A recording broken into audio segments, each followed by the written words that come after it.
Grabar.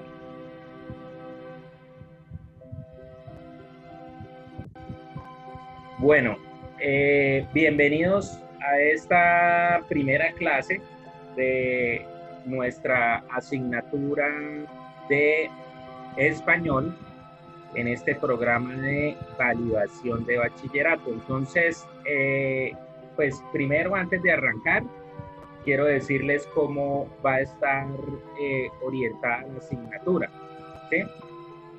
La asignatura, vamos a tener un componente que tiene que ver con, o sea, yo primero que todo quisiera preguntarles para ustedes qué es, o sea, qué significa español o qué significa esta asignatura. Entonces, Brian, para ti, ¿qué significa la asignatura de español?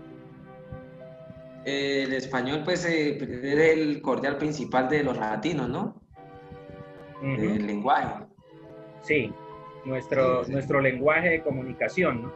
eso, el lenguaje de comunicación y pues el español, o ¿cómo es que hay otro nombre que le tienen? Lenguaje. Lenguaje, sí. Es el principal para mí, o sea, es uno de los principales como las matemáticas. Ok, sí, de hecho, pues digamos que por esa razón, pues está dentro de lo que se llama educación básica.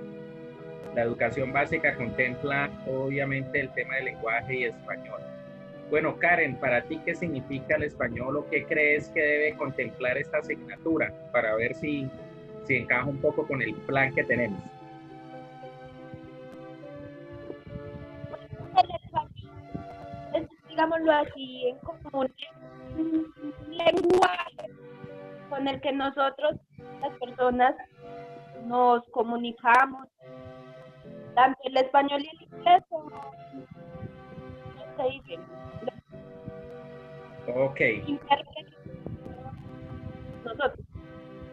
bueno, casi se te escuchó entrecortado, pero bueno, el tema es que sí, como, o sea, una parte que tú mencionabas es el tema de la comunicación, o sea, la forma de comunicarnos. Entonces, nosotros, o sea, yo creo que esto tiene como tres partes importantes. Uno que es, pues, el tema de leer, o sea, leer para mí es fundamental dentro de lo que es el español. El tema de la lectura es un factor primordial en el sentido que entre más leas, pues tú más vas a aprender de cosas. Entonces, la cuestión es que parte de lo que queremos acá es que ustedes al tomar esta asignatura se motiven y se pongan la meta de leer más que el promedio en Colombia. Esa es una de las cosas que pues nosotros nos hemos propuesto en esta asignatura. Entonces, si vamos a las estadísticas, en este momento se dice que los colombianos leen 2.9 libros por persona, más o menos, están leyendo al año, ¿sí? Si usted lo compara con un europeo, los europeos en este momento, o sea, los europeos pueden leer mínimo 12 libros al año, o sea, los que menos leen. Los promedios pueden ser de 15, 20 libros, y pues eso viene como en el tema cultural, y es algo que pues se puede adquirir, es algo que si yo no lo tengo, lo puedo adquirir pues simplemente colocando un poco de fuerza de voluntad. Nosotros el semestre pasado tuvimos la participación de un escritor bumangués en un webinar, en una charla, donde él nos compartía su experiencia personal, cómo llegó a los libros y cómo le nació esa inquietud y cómo llegó a escribir. Y ya tiene pues una serie de libros publicados, ¿sí? Entonces, digamos que la cuestión es que él nos comentaba, recuerdo, que lo que da el leer es que te puede, o sea, abrir la imaginación. O sea, el tema de leer es llevarme a que yo ponga a trabajar mi imaginación. Y trabajando mi imaginación yo me vuelvo más creativo, se me ocurren más cosas, soy más hábil también en desarrollar incluso cuestiones de la vida diaria. Entonces, por esa razón es aconsejable el tema de la lectura. Yo pues que me muevo en el tema empresarial, digamos que está definido que si las personas que manejan grandes compañías a nivel mundial, si establecen 5 consejos para cualquier persona que quiera ser empresario, dicen que uno de esos es la lectura diaria. Entonces, eso es parte de lo que queremos transmitir, ¿sí? Ese hecho de 2.9 libros por persona es un tema que de alguna forma no es que todos los colombianos lean esa cantidad. Hay muchos colombianos que no leen ni un libro al año. Lo que pasa es que se ha incrementado el número de personas en distintos niveles, sin importar el rango social, sin importar nada, que están leyendo muchísimo, ¿sí? Y creo que en estos momentos, digamos que la generación joven, los que en estos momentos tienen de 9 a aproximadamente unos 30 años, están leyendo muchísimo. Y entonces, pues eso es alentador y pues hace que personas que de pronto tengan más de 30 años o personas que no tienen ese hábito de leer, pues se les sube de todos modos el tema del promedio con la lectura de estas personas. Entonces, una parte importante es la lectura. Otra parte importante también es el escuchar. El escuchar pues, nos permite también establecer la comunicación, el entender un mensaje de alguien que me habla o que me dice algo, también es importante dentro del tema del español. Y por último está el escribir, que ya es pues, la máxima evolución del lenguaje, que es cuando yo utilizo mis propias palabras para transmitir una idea. Y eso pues sobre todo se hace pues a nivel de la escritura y pues a través de la escritura yo puedo comunicar esa idea. Después esa idea la puedo transmitir también oralmente. Si yo la he escrito, pues puedo también, digamos, como sustentarla o expandirla a través del habla a otras personas y dársela a conocer a otras personas. Entonces, estos son como los grados del español y esos grados los vamos a contemplar en la asignatura, ¿sí? Es la intención, que los contemplemos en la formación, que los tengamos en cuenta y para eso pues vamos a hacer, digamos que voy a aprovechar este tiempo para decirles cómo vamos a hacer esto. Entonces, ¿cómo vamos a hacer el tema para el tema de lo que tiene que ver con el fomento de la lectura y con ese tipo de cosas? Entonces, pues vamos a utilizar una herramienta como las noticias, que pues ya hoy en día pues casi que las noticias están en vía digital, si no vamos a utilizar, o sea, no vamos a utilizar pues muchas cosas que aparecen a veces en Twitter o en Facebook, que son noticias falsas, sino vamos a utilizar fuentes fiables. Entonces una fuente fiable es un periódico como El Tiempo, como el New York Times, como los grandes periódicos como el País en España. Entonces esos periódicos traen información procesada, escrita, y es una forma también de entrar a la lectura.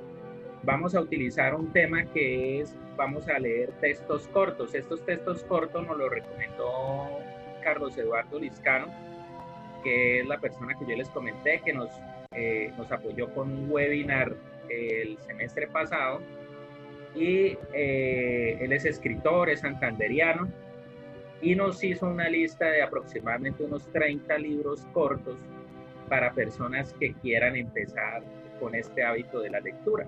Y son de distintos ámbitos de la literatura, literatos de distintos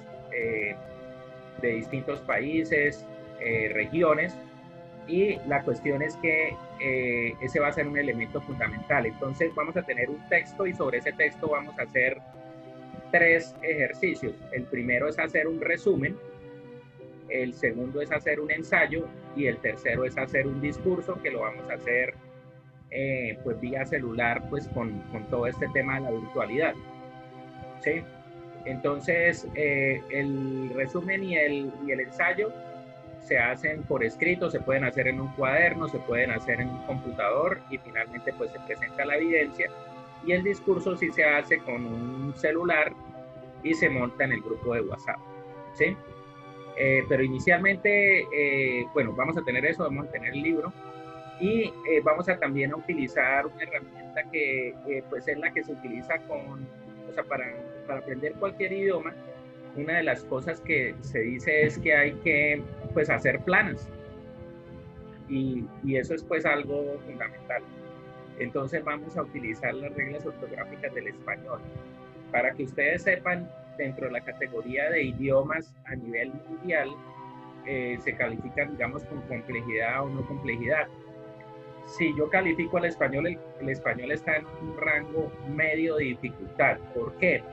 Porque digamos que en el español hay muchas variaciones del lenguaje en cuanto a traducciones, en cuanto a conjugaciones verbales, o sea, digamos, hay, por ejemplo, verbos que tienen distintas formas en el pasado, presente o futuro. Entonces eso hace, y son totalmente diferentes, entonces casi que toca utilizar el tema de la memoria. Entonces es un idioma que está en un grado de complejidad media. Si yo hablara, por ejemplo, del inglés, el inglés está dentro de un grado de dificultad bajo, porque el inglés sigue unas reglas y esas reglas pues son como muy básicas y siempre van a ser así. No tiene tanta variación como el español. No. Entonces, eso con relación al tema de la dificultad del idioma, ¿sí? Y pues ya digamos, hay unos idiomas complejos, por ejemplo, el chino, pues tiene un grado de complejidad porque son ideogramas, o sea, no es alfabeto, sino, o sea, el alfabeto está constituido por ideogramas. Y en general así es en Oriente, ¿no? En Oriente ellos el lenguaje que utilizan es a través de ideogramas y nada más pues son alrededor de 5.000, o sea, nosotros tenemos 28 letras en el alfabeto, los chinos tienen 5.200 caracteres, entonces eso obviamente aumenta la complejidad. También digamos algunos idiomas europeos como el checo, el húngaro, el austriaco, el alemán, tienen grados de dificultad pues apreciable mayores que el español. Entonces, pues eso es con relación a este tema de las herramientas que vamos a utilizar. Y pues, como les decía, es importante este tema de las planas en el sentido que nos ayudan a practicar pues el tema de las reglas ortográficas. Las reglas ortográficas son alrededor de unas 20 reglas ortográficas y si nosotros las repasamos pues a través de este tema de las planas, pues al final vamos a aumentar nuestro vocabulario. Y finalmente, en mi consideración personal, si nosotros logramos que ustedes tengan por lo menos cada 4 meses lean un libro, estaríamos hablando que leen 3 libros al mes y estarían superando al promedio nacional, aunque pues la intención es que pues lo superemos, o sea, si queremos más, pues sería digamos cada 3 meses, darían ya 4 libros al año, y 4 libros al año estarían implicando que ustedes son mejor que la mayoría de colombianos, del promedio de colombianos, y pues eso ya sería para nosotros importante que lo lográramos en esta asignatura. Entonces, pues ya voy a parar aquí la grabación de este primer video